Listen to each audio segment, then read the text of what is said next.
Good evening. I am Lacy Rice Jr. of the Greater Hardin County Women's Network, welcoming you to the 2022 Hardin County Political Candidates Forum Series, co-sponsored by the Greater Hardin County Women's Network and the Hardin County Branch of the NAACP. Tonight, our candidate is running for District 8 Magistrate. Joining us is candidate Stan Holmes. Tonight's format will be a 2-minute open statement followed by 8 questions. The candidate will have 1 minute to answer each question. To conclude the forum, the candidate has 1 minute to summarize. Tonight's timekeeper is Lenora Young of the Hardin County Branch of the NAACP. So, Mr. Holmes, please tell us a bit about yourself. I'd be glad to. First of all, let me say thank you very much to the Greater Hardin County Women's Network for putting this particular forum on. Again, ladies and gentlemen, my name is Stan Holmes, and I am married to the beautiful lady called Pamela Holmes. We have been married together for 34 years, and we have 6 beautiful children, grown, that is all of them. We have 10 wonderful grandchildren. I'm honored to say that. I'm a small business owner here in Hardin County. I'm a retired military veteran, and I am an educator with the Fort Knox school system. I have been doing that and getting ready to retire from that soon. I'm a very experienced leader within the community and a strong advocate to making sure that many things get done. I'm not a quiet person. I'm one that truly has a voice, truly has a vision, and truly knows how to make decisions. I'm proud to be here today and grateful for all your opportunities to allow me to speak with you. Thank you so much. All right, thank you, Mr. Holmes. The first question tonight is, in your opinion, what are some of the most important issues facing fiscal court?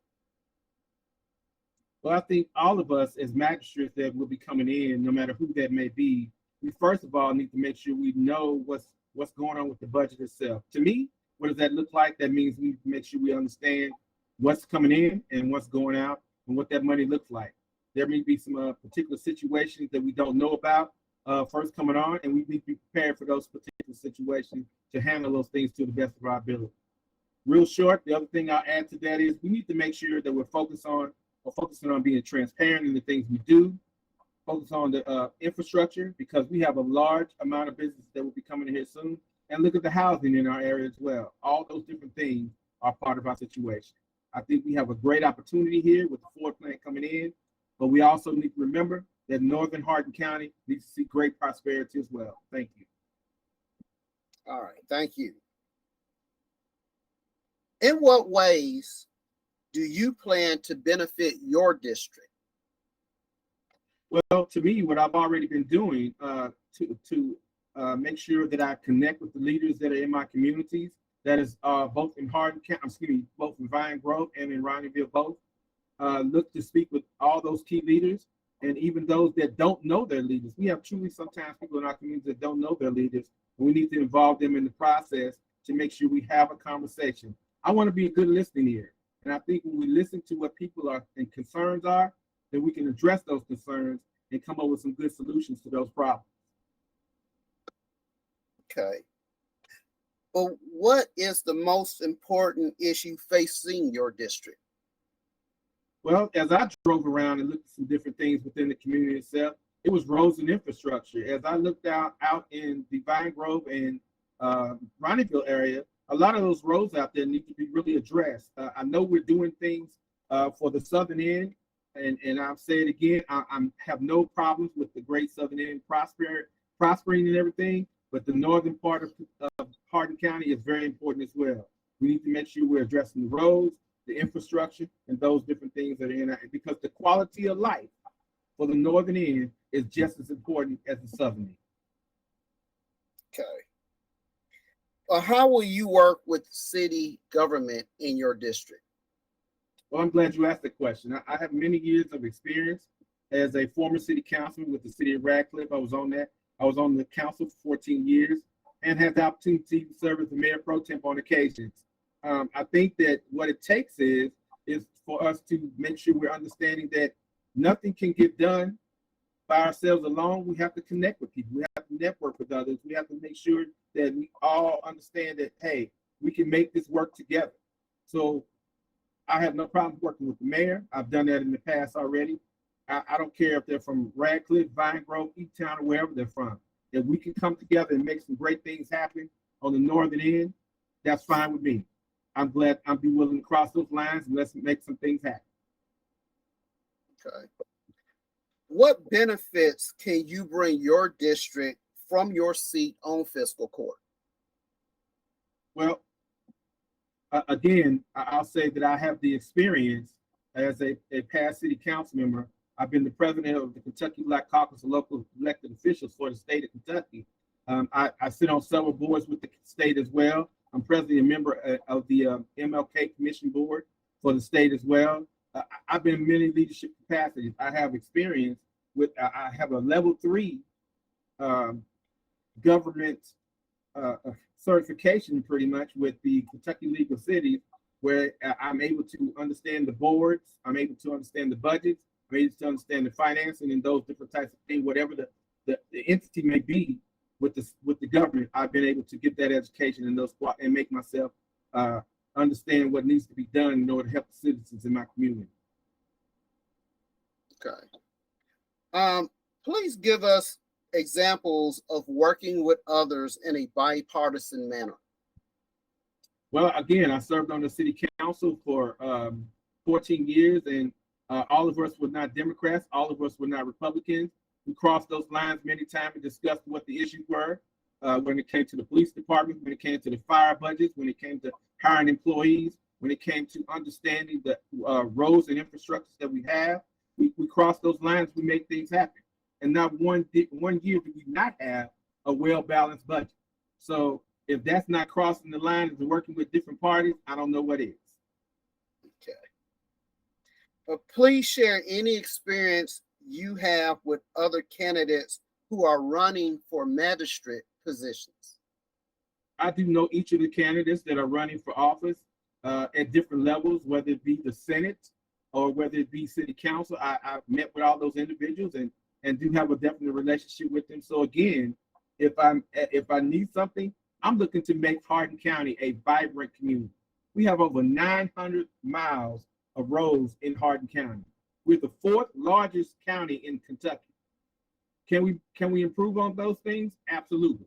In order for us to improve on those things, we have to be able to work with the people from the Senate all the way down to the council to make those things happen. And I'm willing to make that happen. Okay. Last question. Who will be the prime driver of your positions and votes on fiscal court? Well, my constituents are always going to be number one in what I do, in the decisions that I make. But I have to have a good listening ear to know what those constituents want. That means going and talking to them. That means what I've always been doing, listening to what people have to say, addressing their concerns, and not only talking about the problem, but creating solutions to those problems as well. That's what I'm looking to do, be able to create those solutions to those problems that they're facing. I tell people all the time that it's not about me, it's about us working together to make change in this particular community, and we're able to do that together. Okay. Well, Mr. Holmes, thank you very much for coming this evening. Now it's time for you to summarize. Well, quickly, I want to first say again, thank you very much for inviting me out to this forum tonight. I wish my opponent would have been here tonight as well. I was gladly interested in seeing what he had to say, but he's not available. So I am available and will be available in all situations. You can text me, email me, whatever you like to do. I'm available in all areas. Please reach out to me with no problem at all. Let me say this before my 1 minute is up. I will tell you that my pledge has always been the same, and I will always work tirelessly to make local government accountable and effective, to bring common sense solutions to the problems we face for the years to come. I'm ready to work on the very first day. I'm ready to work now. So whatever is needed in Hardin County to help us move forward, call me. I'm willing to make that happen. I thank you for your time, and I thank you for this opportunity. Thank you, Mr. Holmes. As mentioned earlier, unfortunately, Mr. Holmes' opponent, Mr. Kenny Muse, could not make it. He did cancel before time to let me know that something else did come up. So that is why Mr. Holmes is the only candidate this evening. So to end this evening for us, I would like to once again thank Mr. Holmes for coming.